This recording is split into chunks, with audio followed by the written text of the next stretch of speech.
भले ही उनकी अपनी पार्टी 5 सीट पर आगे चल रही हो, लेकिन इस वक्त वो जेडीयू को 7, आरजेडी को 10, कांग्रेस को 3 और बीजेपी को 1 सीट पर नुकसान पहुंचा रहे। और शायद यही मकसद भी था कि खुल के मैदान में उनको उतरने का मौका दिया जाए सुधांशु जी, और कहा जाए कि ये तो वोट कटवाएं, इनका हमारे से कोई लेने देना नहीं है, ये हमारे साथ मिलकर चुनाव नहीं लड़ेंगे, और वो कहते रहे कि हम तो मोदी जी के हनुमान है, सीना चीर के देख लो। रोहित जी देखिए, मैं पहले भी यह बात स्पष्ट कर चुका हूं, जब हमारी तरफ से माननीय प्रधानमंत्री जी और हमारे राष्ट्रीय अध्यक्ष यह बात स्पष्ट कर चुके हैं कि नीतीश कुमार जी हमारे गठबंधन दल के नेता हैं, तो इसमें कोई किंतु परंतु नहीं है। हम ऐसा क्यों चाहेंगे? और एक और बात मैं याद दिलाना चाहता हूं भाई, आज संख्या की दृष्टि से जो भी नजर आए, आज से यह स्थिति नहीं है। जब हमारा पहली बार गठबंधन हुआ तब हमारे पास 42 सीटें थी, समता पार्टी के पास 7, तब भी हमने उनको नेता बनाया। पूरे लालू जी के शासनकाल में नेता प्रतिपक्ष भाजपा का था, तब भी जब हमारी पहली बार सरकार बनी तो हमने उनको नेता बनाया। तो यहां पर कोई किसी प्रकार का कोई मतभेद किंतु परंतु नहीं था। मैंने कहा ना, संयोग से पासवान जी का देहावसान हो गया, चीजें सेटल नहीं हो पाई, जो भी रीजन रहा हो।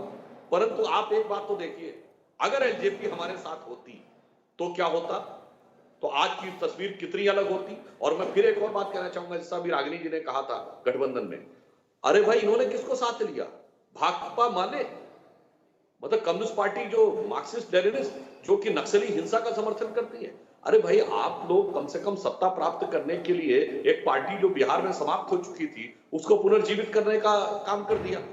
अब बताइए, उसकी स्ट्राइक रेट कांग्रेस से बेहतर पहुंच गई है। इसलिए मैं कह रहा हूं नहीं सुधांशु जी, लेकिन एक बात तो है ना, देखिए, जिसने खुद को बीजेपी के बड़े नेताओं का भक्त साबित किया हो, ठीक है, वो हमेशा बोलते भी रहे हैं चिराग पासवान, बिना किसी हिचक के, अगर उनको वास्तव में मना किया जाता कि नहीं आपको हमारे ही साथ चुनाव लड़ना है और बाद में देखा जाएगा क्या होता है, तो आपको लगता है कि वो अपनी अलग राह ले लेते?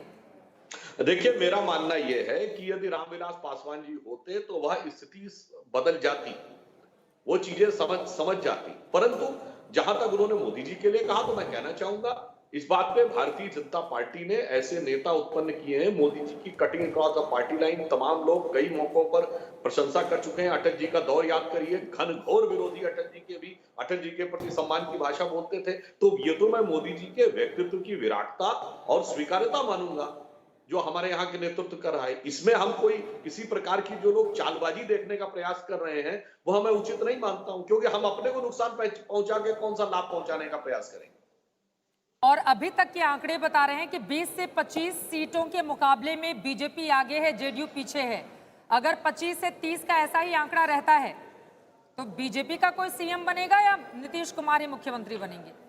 देखिए, मैंने आपको बताया कि पूर्व में भी संख्या हमारी ज्यादा रही है, परंतु तब भी नीतीश जी नेता रहे और हमने अनेक मौकों पे किया है। याद करिए, जब हमारी पहली सरकार बनी कर्नाटक में, जेडीएस की 40 सीटें, हमारी 84, फिर भी हमने उनका मुख्यमंत्री बनाया।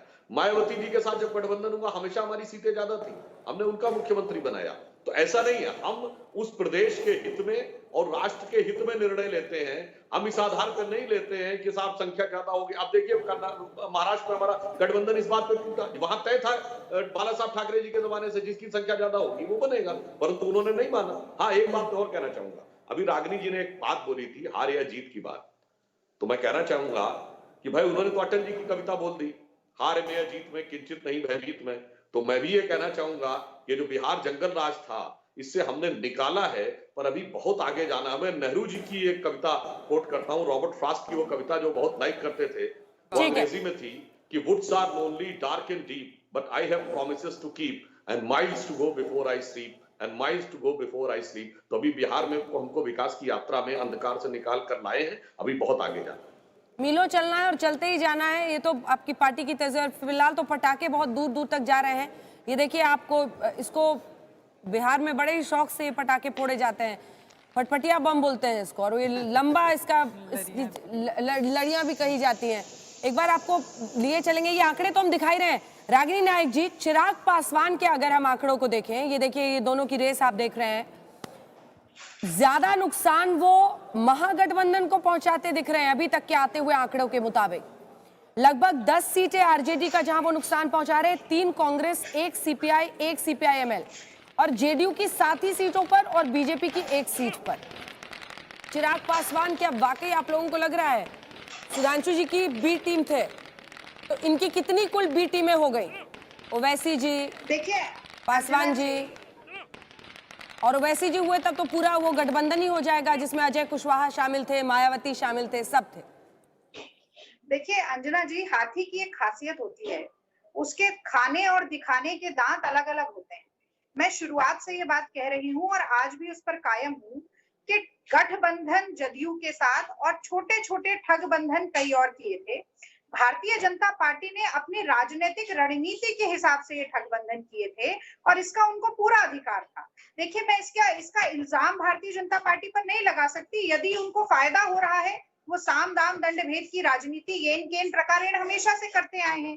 लोकतांत्रिक प्रक्रिया मजबूत हो, लोकतंत्र सशक्त हो, सही मायनों पर चुनाव लड़ा जाए, जमीनी मुद्दों पर लड़ा जाए, ये भारतीय जनता पार्टी की प्राथमिकता नहीं रही। उनकी प्राथमिकता रही सत्ता की कुर्सी और वह उसी हिसाब से उन्होंने चुनाव लड़ा। अब आपने बिल्कुल सही सवाल पूछा कि हनुमान अगर सीना चीर कर दिखा सकते हैं तो क्या घर नहीं बैठ सकते थे जदयू की सीटें ज्यादा होने के लिए? लेकिन वो लड़े और वो अंदरूनी इशारे पर लड़े, क्योंकि सिर्फ यहाँ पर बिहार की सत्ता की बात नहीं है, केंद्र में मंत्री पद की भी बात है। जो उनके पिताजी रहे अब शायद वो भी देख रहे होंगे, बड़ा अनुमान है मेरा।